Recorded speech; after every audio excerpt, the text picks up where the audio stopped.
In a quiet corner of the world, where the hills rolled gently like waves frozen in time, there lay a small village that glowed softly under the silver light of the moon.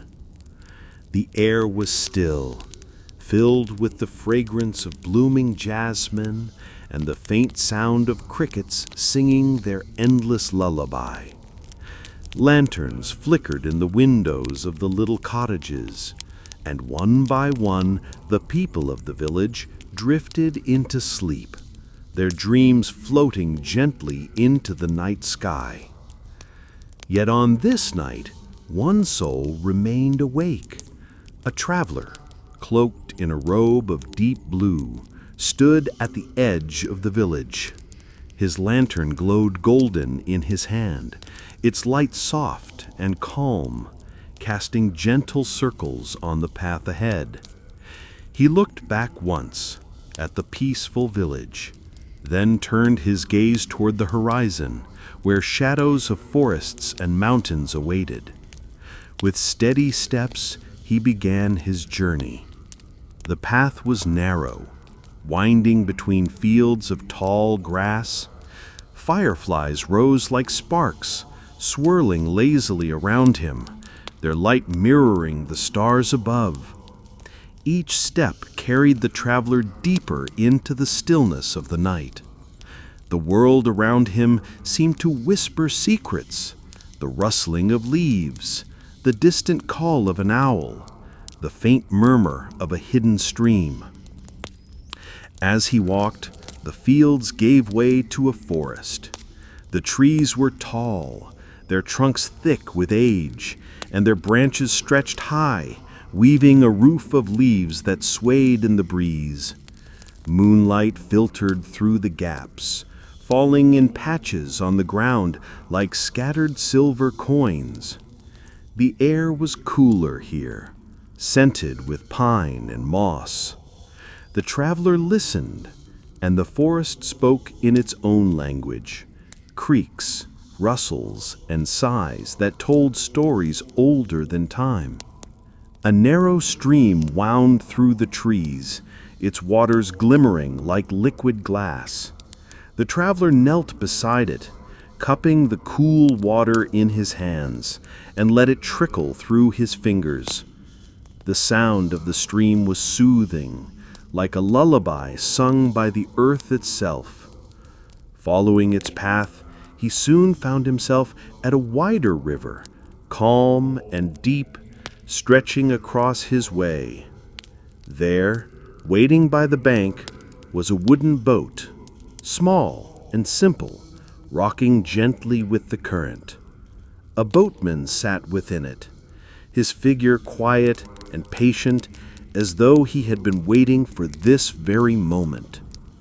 Without words, the traveler stepped inside, and the boat pushed off into the river.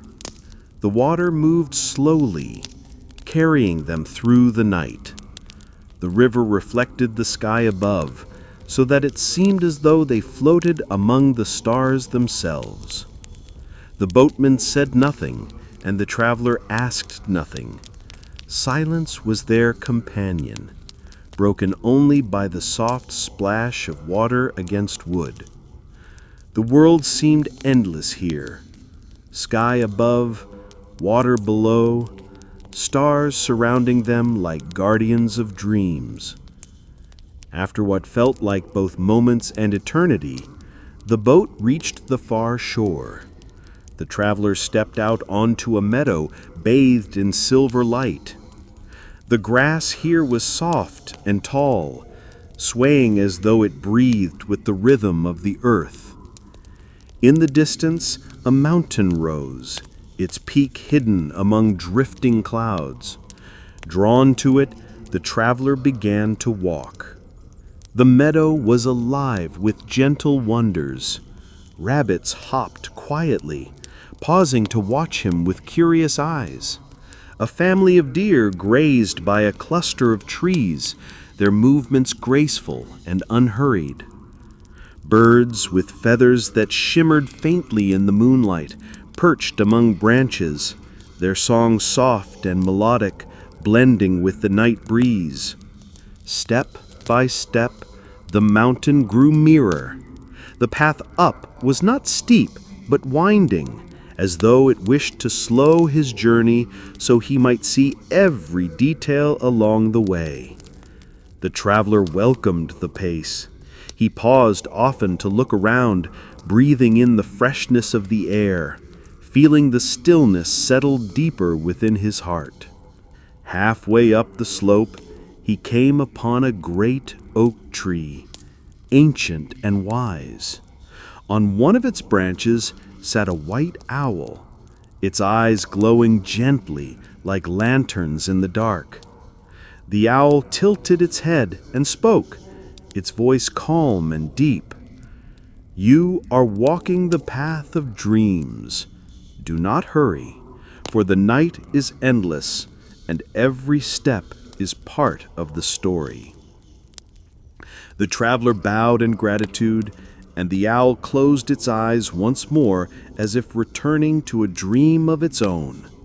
The words lingered in the traveler's heart, bringing peace. He continued his climb, each step lighter than the last, until he reached the mountain's peak. There before him stood a castle unlike any other. Its walls shone not with stone, but with soft light, as though they were woven from the glow of the moon. The towers reached high, blending with the stars, and its gates opened silently, as though they had been waiting for him all along. The traveler stepped inside. The halls of the castle were vast, yet not cold. Their light was gentle, like the glow of 1,000 candles. Beings of light moved quietly within, their forms graceful, their faces serene. They welcomed him with silent smiles, guiding him deeper into the heart of the castle. At last, they led him to a great chamber where the ceiling shimmered with constellations. Stars drifted across it like living patterns, telling stories of ages past. The traveler sat among them, listening, watching, breathing in the endless calm. Time lost its meaning here. Perhaps hours passed, or perhaps only moments. It did not matter. What mattered was the stillness, the comfort, the gentle rhythm of the night, carrying him onward.